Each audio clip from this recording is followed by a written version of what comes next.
So the best way to describe the three geniuses is to say one of them is a thermos. You pour coffee into it and put the lid on it and it stays hot forever. You know what I mean? And you're like, I could do this forever. The working competency is the cup of coffee. You pour coffee into it and you don't put a lid on it, but it holds it for a while, but eventually dissipates and eventually evaporates, I suppose. The working frustration is you pour coffee into it and there's a hole in the bottom and it just comes pouring out.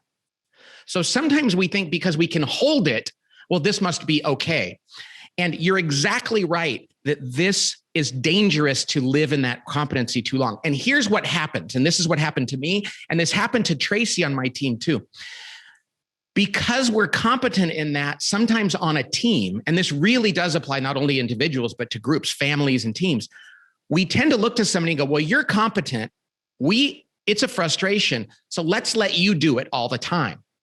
Tracy on my team, who developed this, is the only one that has tenacity as a competency.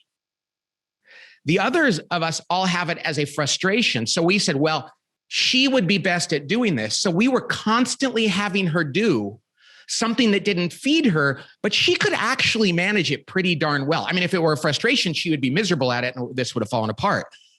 But she finally said in tears, I've been teeing using my tenacity for years, and I really need to let go. I want to work in my genius. So all of us can go, well, I guess I'm the best one to do it.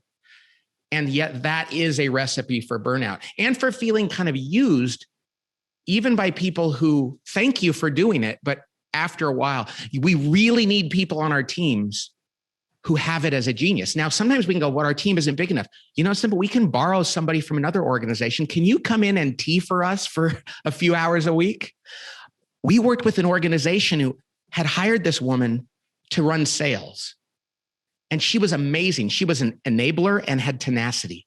That meant she served clients and met and made their numbers. They loved her, and she was a cultural fit. But the world changed. They needed a new strategy. She couldn't come up with one because she did not have invention. How could she have all of them? They were going to fire her. Like, well, if she can't come up with a sales strategy, maybe she's not the one. They took this assessment and the CEO said, oh my gosh, why should we fire her? Let's just find they found a guy in marketing with invention. They brought him in for 3 friggin' hours and he came up with a new strategy for the team. They went and implemented it. And they just said, we didn't realize we could borrow somebody's invention to fill in the gap.